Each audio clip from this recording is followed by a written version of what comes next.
El miedo a la libertad. Sección 22. Esta es una obra del maestro Erich Fromm. Me he referido a la perversión masoquista porque esta prueba de una manera ineludible que el sufrimiento puede constituir un objetivo apetecible. Sin embargo, tanto en esta perversión como en el masoquismo moral, el sufrimiento no es el verdadero fin. En ambos casos constituye un medio para un fin, olvidarse del propio yo. La diferencia entre la perversión y los rasgos del carácter masoquista reside esencialmente en lo que sigue. En la primera, la tendencia a despojarse del yo tiene como medio de expresión el cuerpo y se enlaza con sensaciones sexuales. En el masoquismo moral, por el contrario, la tendencia masoquista se apodera de toda la persona y tiende a destruir todos los fines que el yo trata conscientemente de alcanzar. En la perversión, como se ha visto, los impulsos se hallan más o menos restringidos a la esfera física.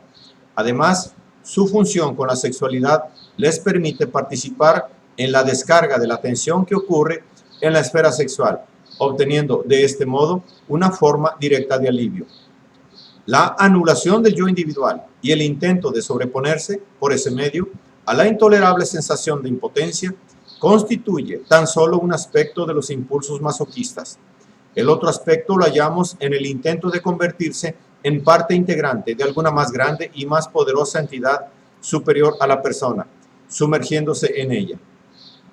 Esta entidad puede ser un individuo, una institución, Dios, la nación, la conciencia o una compulsión psíquica. Al transformarse en parte de un poder sentido como inconmovible, fuerte, eterno y fascinador, el individuo participa de su fuerza y gloria. Entrega su propio yo y renuncia a toda la fuerza y orgullo de su personalidad. Pierde su integridad como individuo y se despoja de la libertad, pero gana una seguridad que no tenía y el orgullo de participar en el poder en el que se ha sumergido. También se asegura contra las torturas de la duda.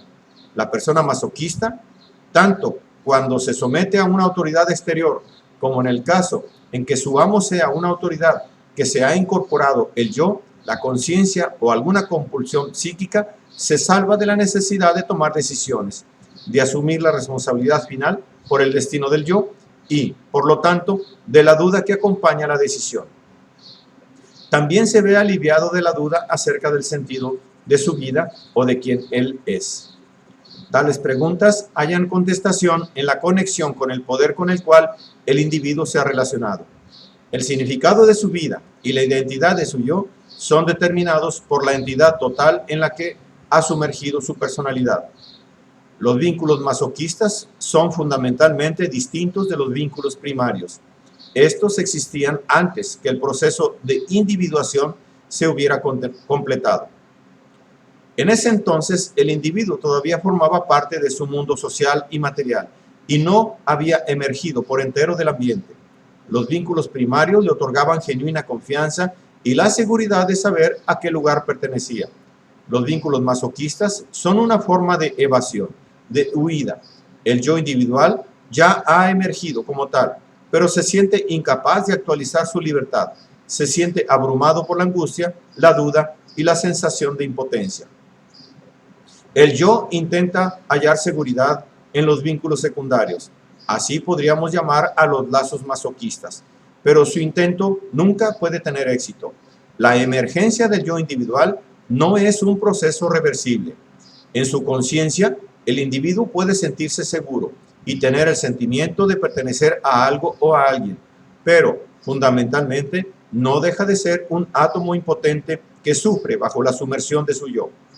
El individuo y la entidad a la que se adhiere nunca se unifican, siempre subsiste un antagonismo básico y con este el impulso, que puede ser totalmente inconsciente, de librarse de la dependencia masoquista y volver a ser libre. ¿Cuál es la esencia de los impulsos sádicos? Tampoco aquí consiste ella en el deseo de infligir dolor a los demás. Todas las distintas formas de sadismo que nos es dado observar pueden ser reducidas a un impulso fundamental único, a saber, el de lograr el dominio completo sobre otra persona, el de hacer de ésta un objeto pasivo de la voluntad propia, de constituirse en su dueño absoluto su Dios, de hacer de ella todo lo que se quiera. Humillar y esclavizar no son más que medios dirigidos a ese fin, y el medio más radical es el de causar sufrimientos a la otra persona, puesto que no existe mayor poder que el de infligir dolor, el de obligar a los demás a sufrir sin darles la posibilidad de defenderse. El placer de ejercer el más completo dominio sobre otro individuo u otros objetos animados constituye la esencia misma del impulso sádico. Parecería que esta tendencia a transformarse en el dueño absoluto de otra persona constituyera exactamente lo opuesto de la tendencia masoquista, y ha de resultar extraño que ambos impulsos se hallen tan estrechamente ligados. No cabe duda de que, con respecto a las consecuencias prácticas, el deseo de ser dependiente o de sufrir es el opuesto al de dominar o de infligir sufrimiento a los demás. Desde el punto de vista psicológico, sin embargo, ambas tendencias constituyen el resultado de una necesidad básica única que surge de la incapacidad de soportar el aislamiento y la debilidad del propio yo. Propongo denominar simbiosis al fin que constituye la base común del sadismo y el masoquismo. La simbiosis, en este sentido psicológico, se refiere a la unión de un yo individual con otro o cualquier otro poder exterior al propio yo. Unión capaz de hacer perder a cada uno la integridad de su personalidad, haciéndolos recíprocamente dependientes. El sádico necesita de su objeto, del mismo modo que el masoquista no puede prescindir del suyo.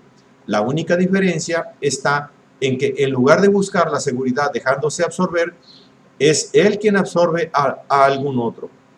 En ambos casos se pierde la integridad del yo. En el primero me pierdo al disolverme en el seno de un poder exterior. En el segundo me extiendo al admitir a otro ser como parte de mi persona. Y si bien aumento de mis fuerzas, ya no existo como ser independiente. Es siempre la incapacidad de resistir a la soledad del propio yo individual la que conduce al impulso de entrar en relación simbiótica con algún otro. De todo esto resulta evidente por qué las tendencias masoquistas y sádicas se hallan siempre mezcladas. Aunque en la superficie parezcan contradictorias, en su esencia se encuentran arraigadas en la misma necesidad básica. La gente no es sádica o masoquista, sino que hay una constante oscilación entre el papel activo y el pasivo del complejo simbiótico, de manera que resulta a menudo difícil determinar qué aspecto del mismo se halla en función en un momento dado. En ambos casos se pierde la individualidad y la libertad. Al referirnos al sadismo, pensamos generalmente en la destructividad y hostilidad que tan manifiestamente se relacionan con él. Por cierto, que nunca deja de observarse, en grado mayor o menor, una conexión entre la destructividad y las tendencias sádicas. Por ello, puede también afirmarse con respecto al masoquismo, todo análisis de los rasgos masoquistas puede poner en evidencia tal hostilidad. La diferencia principal parece residir en el hecho de que, en el sadismo, esta hostilidad es generalmente más consciente y se expresa en la acción de una manera más directa, mientras que en el masoquismo la hostilidad es en gran parte inconsciente y busca una expresión indirecta. Trataré de mostrar luego que la destructividad es el resultado del fracaso de la expansión emocional, intelectual y sensitiva del individuo. Por lo tanto, los impulsos destructivos son una consecuencia de las mismas condiciones que conducen a la necesidad de simbiosis. Lo que deseo destacar a este respecto es que el sadismo no se identifica con la destructividad aun cuando se haya muy mezclado con ello. La persona destructiva quiere destruir el objeto, es decir, suprimirlo, librarse de él. El sádico, por el contrario, quiere dominarlo y por lo tanto sufre una pérdida si su objeto desaparece. El sadismo, en el sentido que le hemos asignado, puede también resultar relativamente exento de carácter destructivo y mezclarse con una actitud amistosa hacia su objeto. Este tipo de sadismo amistoso ha hallado una expresión clásica en la obra de Balzac, Ilusiones perdidas, donde hallamos una descripción que se refiere a esa peculiar característica que hemos denominado necesidad de simbiosis. En este pasaje, Balzac describe la relación entre el joven Luciano y un galeote que finge ser abad. Poco después de haber conocido al joven que había intentado suicidarse en ese momento, el abad dice: Este joven no tiene nada de común con el poeta que acaba de morir. Yo te he salvado, yo te he dado la vida y tú me perteneces, así como las criaturas pertenecen al Creador. Como en los cuentos orientales, el Ifrit pertenece al espíritu, como el cuerpo pertenece al alma. Con manos poderosas te mantendré derecho en el camino que conduce al poder. Y te prometo, sin embargo, una vida de placeres, honores y fiestas interminables. Nunca te faltará dinero, serás brillante, mientras que yo, agachado en el sucio trabajo de levantarte, aseguraré el brillante edificio de tu éxito. Amo el poder por el poder mismo. Siempre gozaré de tus placeres, aunque deba renunciar a ellos. Más brevemente, seré una sola y misma persona contigo. Amaré a mi criatura, la moldearé, la formaré para que me sirva, para amarla como un padre quiere a su hijo. Pasearé a tu lado en el Tilbury, querido muchacho. Me deleitaré de tus éxitos con las mujeres. Podré decir, yo soy este hermoso joven. Yo he creado a este marqués de Rubempré y le he colocado en la aristocracia. Su éxito es obra mía. Él está silenciado y solo habla con mi voz. Sigue mis consejos en todo. A menudo, y no solo en el uso popular, el sadomasoquismo se ve confundido con el amor. Los fenómenos masoquistas, en particular, son considerados como expresiones de amor, una actitud de completa autonegación en favor de otra persona y la entrega de los propios derechos y pretensiones han sido alabados como ejemplos de gran amor. Parecería que no existe mejor prueba de amor que el sacrificio y la disposición a perderse por el bien de otra persona. De hecho, en tales casos, el amor es esencialmente un anhelo masoquista y se funda en la necesidad de simbiosis de la persona en cuestión. Si entendemos por amor la afirmación apasionada y la conexión activa con la esencia de una determinada persona, la unión basada sobre la independencia y la integridad de los dos amantes, el masoquismo y el amor son dos cosas opuestas. El amor se funda en la igualdad y la libertad. Si se basara en la subordinación y la pérdida de la integridad de una de las partes, no sería más que dependencia masoquista, cualquiera fuera la forma de racionalización adoptada. También el sadismo aparece con frecuencia bajo la apariencia de amor.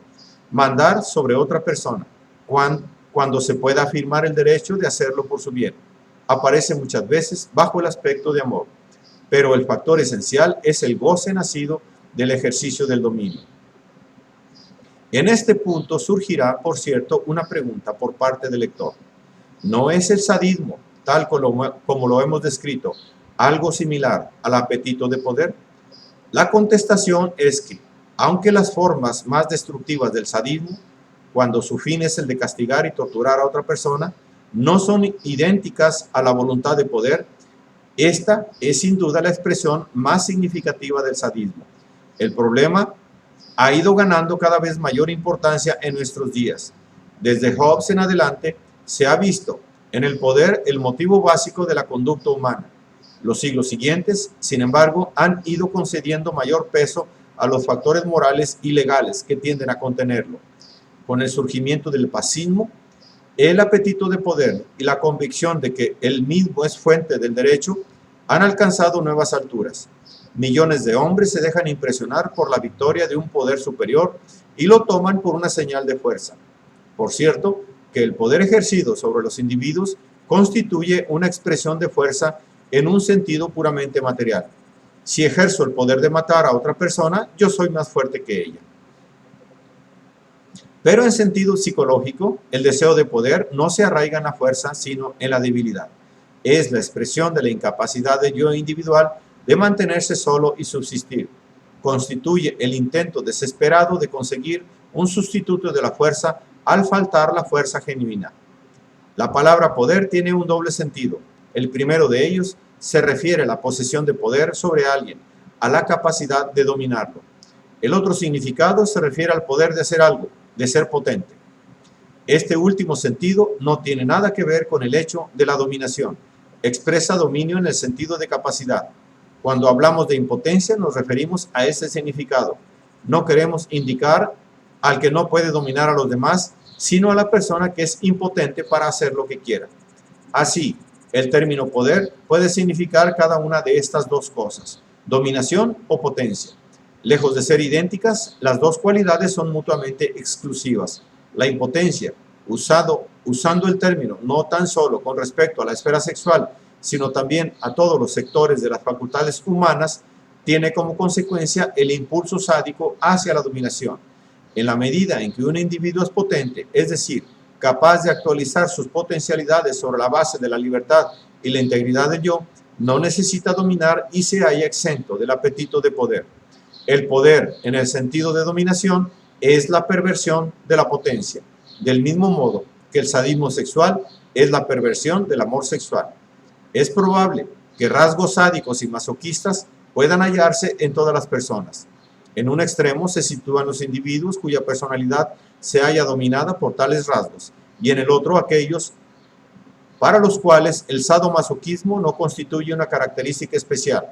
Cuando hablamos del carácter sadomasoquista, nos referimos solamente a los primeros.